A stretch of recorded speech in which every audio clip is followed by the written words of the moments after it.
Hello, guys. Welcome to another episode of Cuda Education. Today, I just want to do a high level overview of step 7, which is directional lighting. So, just to give you guys the receipts up front, we have now improved our scene. We do have directional lighting coming in from the left, if you didn't observe.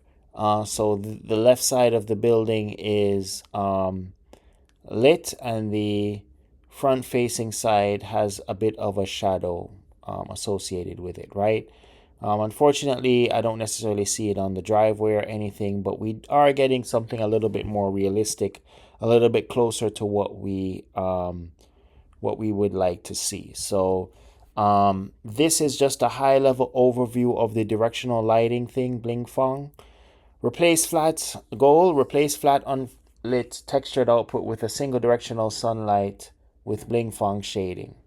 Right, so we have three files: APL shader types.h that were changed, three files that were changed: APL shader types.h, a header file; APL simple.metal, which is a shader file, which means it's GPU side, it's running on the GPU; and then APL renderer.mm, which is CPU side source code, right?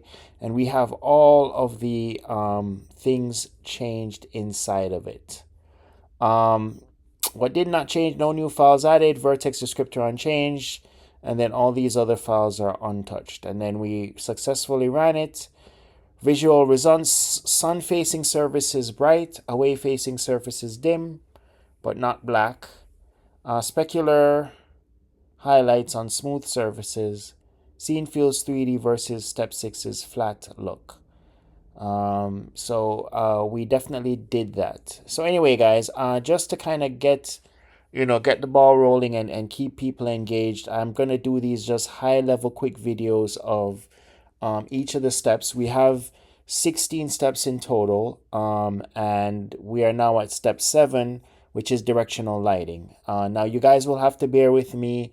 A lot is changing. A lot of things are changing. I'm still trying to learn how to navigate and maneuver with all of these tools and um, features and things of that nature. So sometimes things will get a little misaligned or disjointed or what have you. But we'll make the best of what is at our disposal and keep the ball rolling. So this is directional lighting, guys. We're not going to go into depth right now. I plan on just making these short, concise videos as a first phase and get through the 16 steps, high level, not getting our hands too dirty in anything. And then using the naming convention, so this step 7 would be the Clean Slate 4.0 series. So 4.0, 4.1, 4.2, it's all related to directional lighting.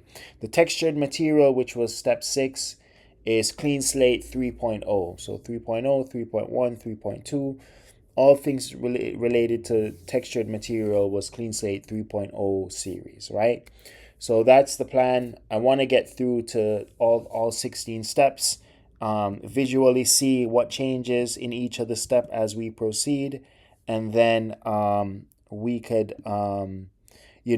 start getting into details from there. But I think it's a fair thing to do because we're kind of getting bogged down into the weeds of things, and I think it's best if we just see the big picture, see the whole trajectory of what we're trying to do, and then we could get more involved as need be. All right, this is Code Education, guys. You know what to do to support the platform and everything that we're doing. Thank you guys for watching. Have a great day.